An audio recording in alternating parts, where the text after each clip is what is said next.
Red Zone Sports.bet. Wham, bam, thank you, Uncle Sam.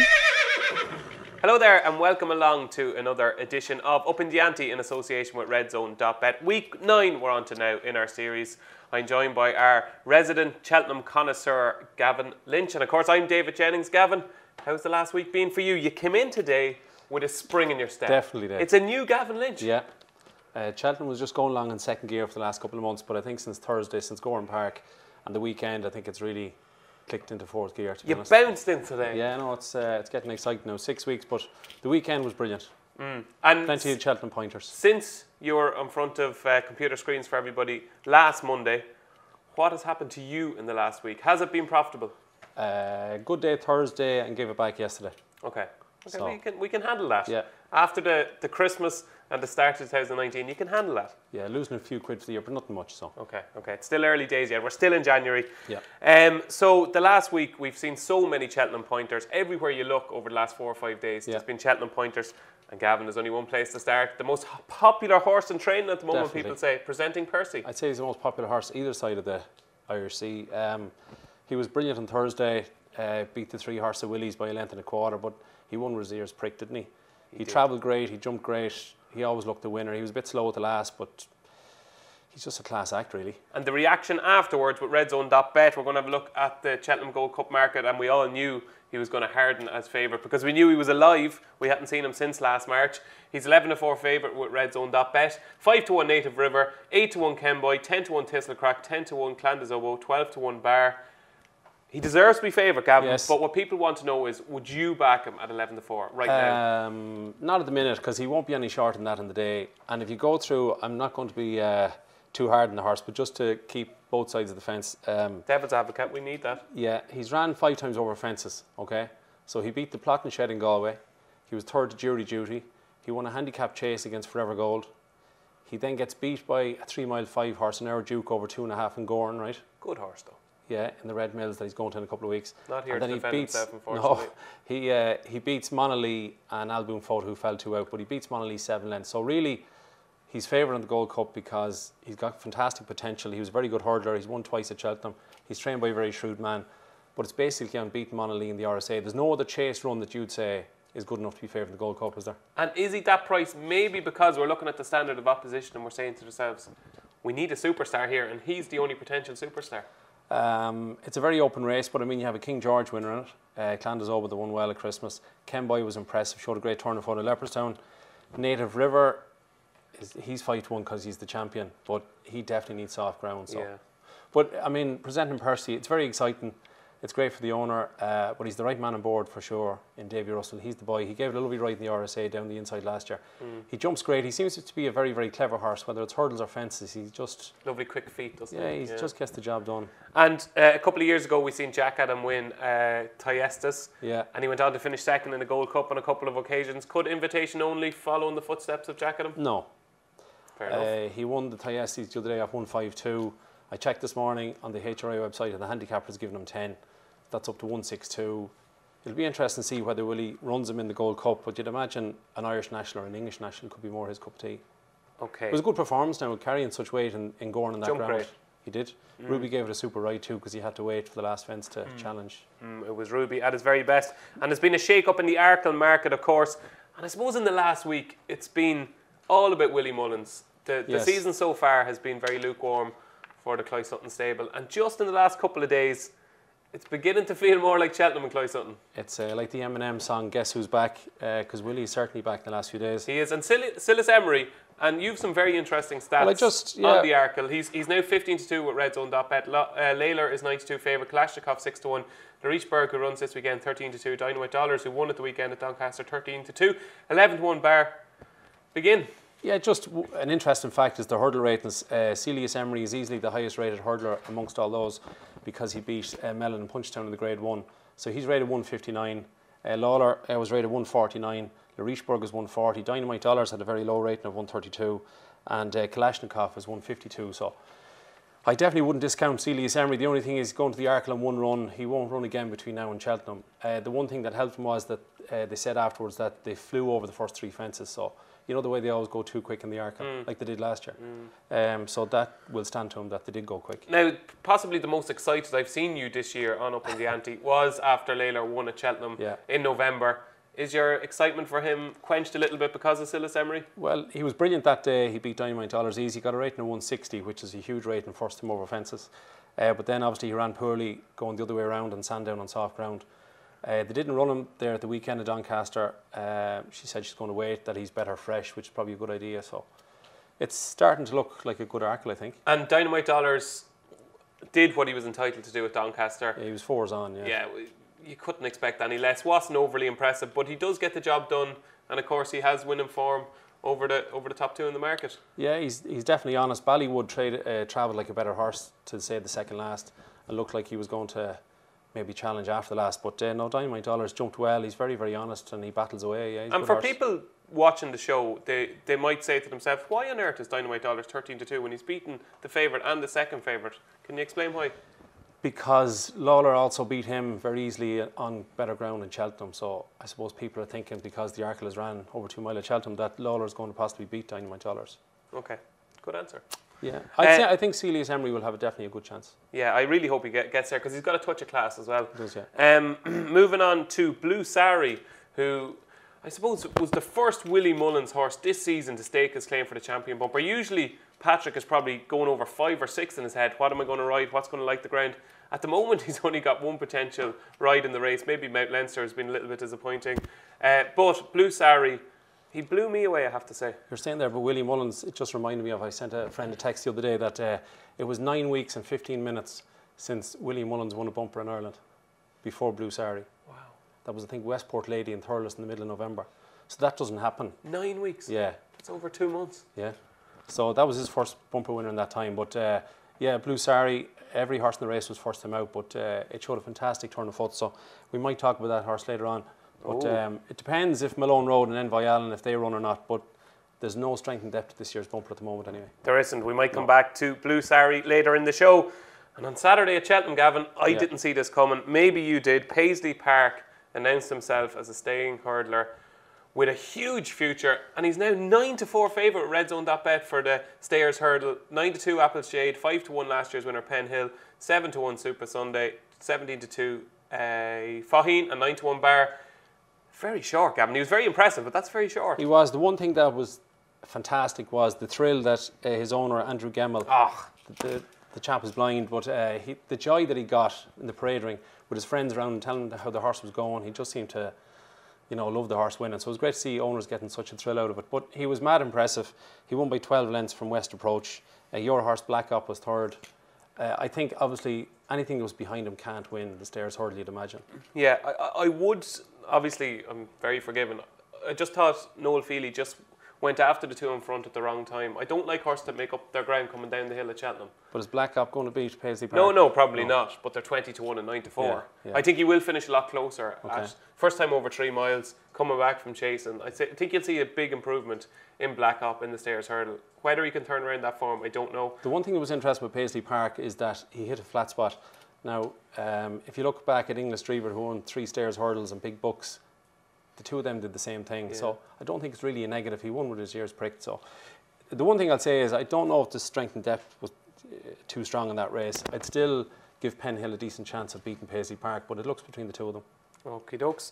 And at Fairy House on Saturday, Gavin, a very good result for you because one of your previous anti-post fancies for the Cheltenham Festival absolutely bolted up and is now a strong favourite with most firms for the Dawn Run Mayor's Novice Hurdle at the Cheltenham Festival. Honeysuckle. You must have been thrilled with what you saw. Yeah, I thought she was very, very good again. She's now 4 from 4. She's won the point-to-point.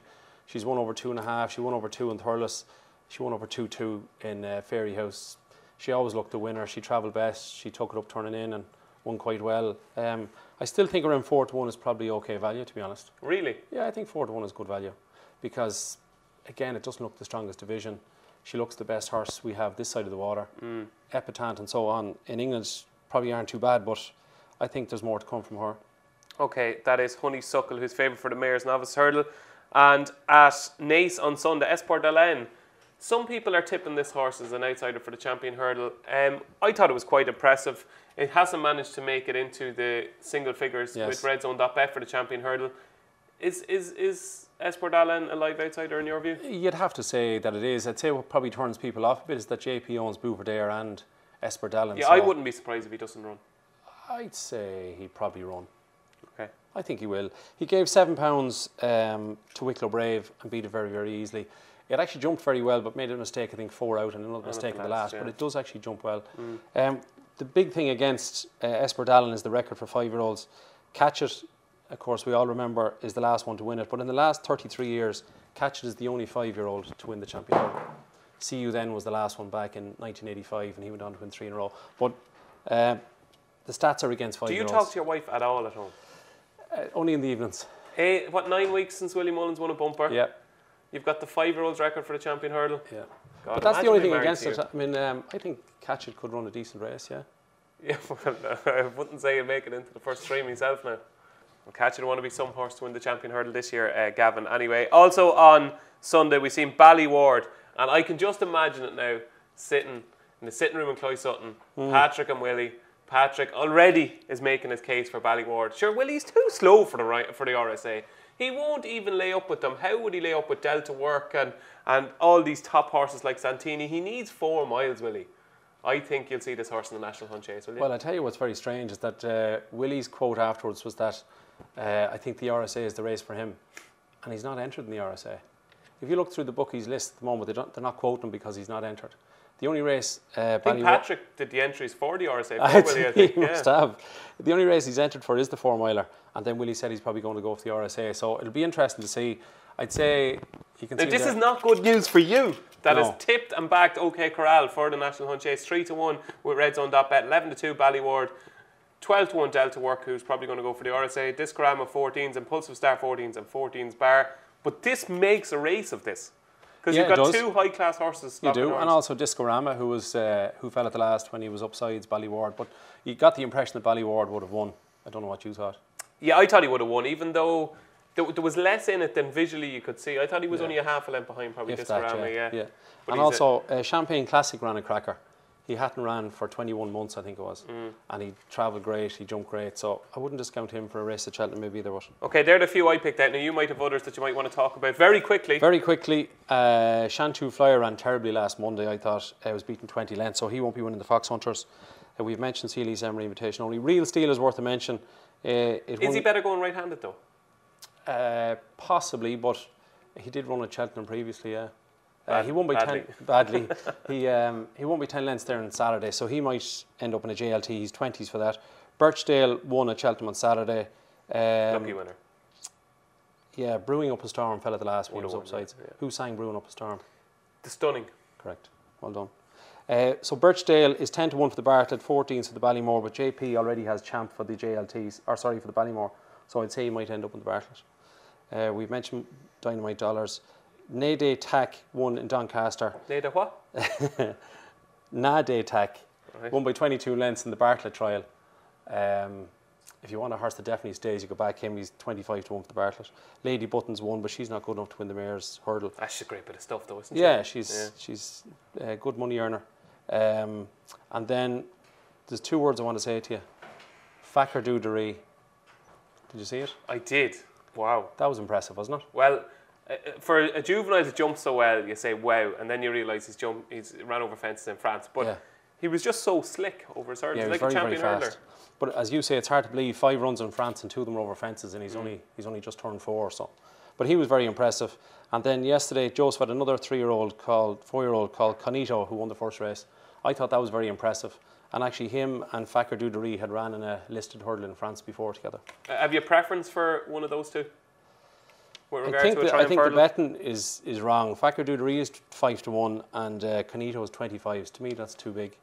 But Fakir Doudery definitely deserves to be favourite, yeah. Okie doke. So there is our review of the last week from our Cheltenham connoisseur, Gavin Lynch. And we've got some questions from eager viewers, Gavin, who are keen to know a couple of things. The first one is from Paul Baker. It says, "Hi gents, I'm enjoying the show. Lovely stuff. Have you heard anything regarding Penn Hill? I've heard that he may have had a setback, and I wondered if you had heard anything. I have him in lots of anti-post bets, like Gavin probably. Well, I did the big read with Patrick Mullins in the paper last Sunday. Yeah. Still available online if you would like a read. And Patrick, I asked Patrick about Penn Hill, and is it a worry that we won't see him before Cheltenham? And he said not at all, because they figured out that they can follow a similar route to Quevega and just peak him for one day and one day only. And who better than Willie to get a horse fit for one day? And obviously they think that's what suits Penn Hill. Well, it seems to work, because when he runs in Punchestown after Cheltenham, he's got beat twice. So you wouldn't argue with that tactic. No, I wouldn't. To be honest, Paul, I wouldn't be one bit worried if I were you. I think he's in better shape now than he was this time last year for Cheltenham. So the vibe seemed to be. I think there was a bit of a rush on him to get him to Cheltenham last year. Last year won, yeah. Yeah. Absolutely. Bashar Watts, what a name, Bashar Watts. Hi guys, I've got stuck into Labaga Watt in the RSA for a while now. I would like your opinion on whether she should go to Cheltenham or not, please. If I owned her, I would much rather have a go in the RSA than something at Aintree. I think we both agree on this. Yeah. I don't think she should go to Cheltenham. I don't think she will go to Cheltenham. No. If she does go to Leopardstown, she might go to Aintree. We looked up earlier, her record at Cheltenham was not so good. 2 average runs. Yeah, 7 to Let's Dance and 7 to Benny's to Do. And so, a similar type of performance, just when she got to the bottom of the hill, couldn't pick up. So Warren Greatrix has said that she needs a flat track, so I can't see her going to Cheltenham. And just a couple of stats. She's won 3 times at Newbury, twice at Wetherby, twice at Kempton, twice at Huntington. She won at Newton Abbot, Uttoxeter and Aintree. All of them, there's no real undulations in all of them. I think Leopardstown, coincidentally, is perfect for her. 2 mile 5, Leopardstown, left-handed, flat track. Should be very hard to beat. She's a mare. She just wants things easy. Yeah. Now, Gavin. Yeah. Let's not get into that debate. And finally, Matt McKenna says, thanks very much for this, Matt. These two need a proper TV segment, and not just for Cheltenham. I'm a big fan. Now, I don't know Matt from Adam. Do you? No. No. So he's a fan, Gavin. We need our own show. We must have 1 or 2. Yeah, that's hard to believe now. I don't think any respectable television organisation would pay for us two to talk. No. That's agreed. But thanks very much for your comments, Matt. And now it's time for Kane Calvin to join us in the show. And Kane, for you, we're going to ask, Willie Mullins is not dominating the Cheltenham anti-post markets like he usually does, but what horse from his stable are RedZone.bet fearing most over the next few weeks? So we do feel Arena and think there'll be considerable money for her as soon as the target is confirmed. But other than her, it's mainly the lesser races and handicaps that concern us with Mullins. We will be looking to keep onside anything he sends for the bumper. His record in that race is just remarkable, so hopefully we can dodge one there. I think after last Thursday, Kane, you certainly will be dodging Blue Sari in the bumper. He was very impressive. And our second question to you, Kane, is, given that both Paisley Park and Penn Hill are both going straight to the Cheltenham Festival, who do RedZone.bet think will start favourite for the Stayers Hurdle on the big day? And right now, who is your worst loser between the pair? Okay, so we'd very much expect Paisley Park to start favourite on the back of his course and distance win in the Cleve Hurdle on Saturday. He's currently 9-4 of us compared to our current biggest loser, and that's Penn Hill at 5-1. We do expect Paisley Park to be a favourite horse of the public though, with a feel-good factor around his connections. So we might well be cheering against him on the day. Thanks very much for those, Kane. And Gavin, I don't know if you knew this, but it's a huge week for RedZone.bet because it's Super Bowl time on Sunday night. Right. Yes, Super Bowl time. So, Kane, we all know RedZone.bet offer the best prices on the NFL, but are you doing anything extra special for the Super Bowl next Sunday? Yes, guys, we're running a free-to-enter Super Bowl predictor game, and that gives you the chance to win £1 million. You simply have to make 5 predictions, and that's the winning team, the first touchdown scorer, passing yards for both Jared Goff and Tom Brady, and the total points in the game. For me personally, I've gone for the Rams, Todd Gurley to score first, Goff to throw for 260 yards, Brady 350, and that's with 46 total points in the game. If you think you can do better than me, which you probably can, go to redzone.bet, log in and register, choose your answers, and be in with a chance of winning a whopping £1 million. Right, Gavin, we're going to have a go at this now. Okay. Do you want to go first or second? Yeah, I texted a pal of mine in Boston. So did I. My pal knows more than your pal. I doubt it, because that's Boston is New England Patriot territory, isn't it? So obviously the Patriots to win, James White to be the first touchdown, 300 yards for Brady, 250 for Goff, and 42 points. There you go. There we go. Very insightful. And my buddy, Mark Brennan, right, who's like a local celebrity in Navan, who actually tips on NFL for a living. Okay. So he's quite high profile. Right. So if you're watching, Marky, thanks for this. For the Super Bowl, he says the LA Rams, which I think is the Los Angeles Rams. Well done. Yeah, to win by between 1 and 10 points. And back, this is the one he was sure of, back Todd Gurley to be the MVP and for first touchdown scorer. Todd Gurley, remember the name? Todd Gurley. Todd Gurley. So there you go. So there's our two pals taking each other on. Will you watch it? No. No, me neither. Me neither. We'll be watching Cheltenham videos. Exactly. So enough of the Super Bowl stuff, Gavin. It's time for what we're really good at. And it is the Dublin Racing Festival this weekend. Oh, yeah. And brilliant racing. Yes. 1.8 million in prize money. It's probably the best. I know we've got Punchestown, we've got the Leopardstown Christmas Festival, but over 2 days, with Cheltenham in mind, it is the best festival. It's fantastic, yeah. It's only going a couple of years. I think there's 4 grade ones each day, and it's at the right time. It's halfway between Christmas and Cheltenham, so if you want a horse to get used to the pace of the race, etc., and going to grade 1, it's perfect timing, yeah. Now, when we were doing our research for the show, we asked Gavin to pick out his three best bets for the Dublin Racing Festival. Of course, Gavin being Gavin, came back with 10, but we want you to narrow it down to 3. Mention the horses you fancy, and then I want your top 3. Okay, I went through some of the handicaps. There's no point in talking about Apple's Jade and Laricheburg and those ones at 5-4. So, Tis a Mystery, although it's 11, is 2 from 2 at Leopardstown. That's 10-1 currently for the handicap chase. Wonderleish is better than 144. Some people are thinking it might end up in a champion hurdle. It's 7-2 at the minute. It'll probably go off shorter. Really? Yeah, and even there's going to be 20 in it. But that man Charles Burns trains it, so you never know. 3 mares for the mares handicap hurdle. Court May, the one impressive over 2 mile in Cork. Sassy Diva looks chucked in at 116. And also Senoria belonged to Henry de Bromhead would have a chance. So keep an eye on the betting there. I think that Philin Dudery, Joseph's outsider in the 4-year-old hurdle, will run a good race. I'm not saying he'll win, but he's a horse to keep an eye on. Classical Dream I like for the 2 mile grade 1 novice hurdle. If he settles better than he did at Christmas. And Pleasure Dome for the 3 mile handicap hurdle. She was very unlucky at Limerick at Christmas. She doesn't want that deep ground that she had in Cork and Limerick. So if the ground is decent, which will be, the forecast quite dry this week. If it runs in the 3 mile handicap hurdle, I think it's 10 or 12-1. That would have a chance. Okay, and your top 3 would be? I'll go for Pleasure Dome, one of those mares, and Wonderleish. Okay. I'm going to go, my 3 would be, I like Moon Over Germany in that Matheson handicap chase. Oh, yeah. I think that could be well handicapped off a mark in the 130s. Thought it ran really well, went second to Paloma Blue. I think Min will win the Labrooks Dublin chase. I don't know if Footpad is going to run against Min. They won't run against each other, not a chance. You don't think so? No. Well, there's run of opportunities, Gavin. But I just think Min won the race last year. And, you know, he's a creature of habit, Willie. I think Min can win that Labrooks Dublin chase. I think 5-2 is a cracking price. And I also like Bell's Hill in the Irish Gold Cup. I'm going to stay loyal to Bell's Hill. I fancy him in the Savills chase. Okay. Just thought he blew up. I think he's still Willie Mullins' #1 hope for the Gold Cup ahead this year. of Kenboy? I do, yeah. I really do. Are you still drunk, are you? No. We'll come back. We'll come back and analyse the race next week. Okay. But I think Bell's Hill will be second favourite for the Gold Cup after Sunday. My God. There you go. So, Gavin, the time has come. Before we look at our next tip for the Cheltenham Festival 2019, we're going to have a look back on our previous selections, and we're going to show yours first of all, which is going reasonably well at the moment. Yeah, it's not too bad, I suppose. So we're going to start off with Malone Road 8-1, who unfortunately is injured at the moment. Yeah, I think he'd be a 2-1 shot if he was still going for the race, but yeah, that's pretty. Layler 7-1, you happy enough with that? Yep. 9-2 favourite at the moment. Now, Laricheburg at 28-1. Looks there great. Should be an asterisk there next to Laricheburg's name, because unfortunately Gavin tipped up Laricheburg for the JLT Novices Chase. Yes. And it now looks like he's going to go for the Arkle. Your best bet here, or your best hope of success at 28-1 for the JLT, will be if it finished second or third on Saturday. Yeah, and if Defi Desul came out and won impressive and they switched them. Because Laricheburg has won over 2.5 in Tipperary, but Laricheburg will probably end up with the Arkle, which is a pity. And team captain Tiger Roll in there at 9-2, stuck in the middle, exactly where you want him to be. Yeah. He's your kind of midfield general, isn't he? He's the banker, yeah.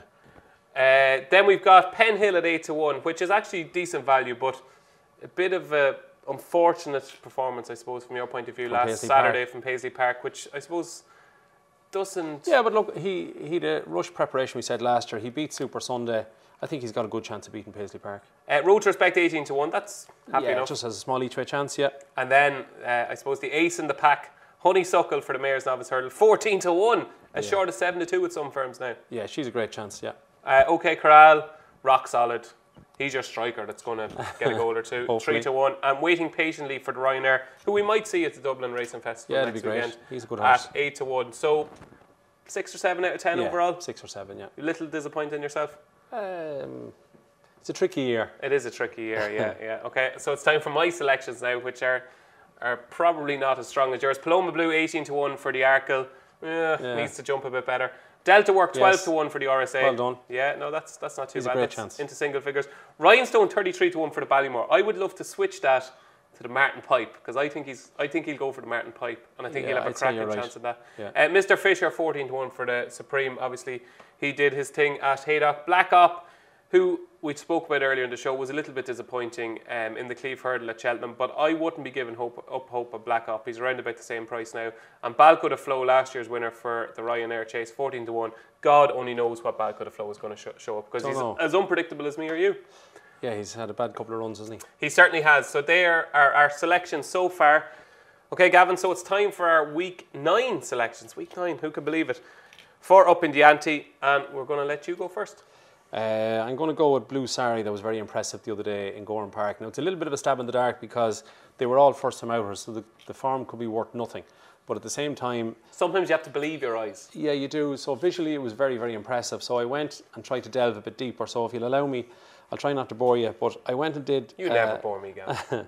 I went and did a few times because they looked to go very slow early, and the overall time wasn't quick of 4:12. So the last lap between Blue Sari's race, Spare Brakes, Presenting Percy and Ali Cal was about the same, roughly 2:50, right? But in the last 3 furlongs, Ali Cal, who won a 2.5 mile handicap, 49 seconds. Spare Brakes, who won the 2 mile handicap hurdle, 45.5 seconds. Presenting Percy, 44.5. And Blue Sari, 40 seconds. Gavin, so that's how we love you. But it was... that's a very that's fast proper time. Research. Yeah, no, it is.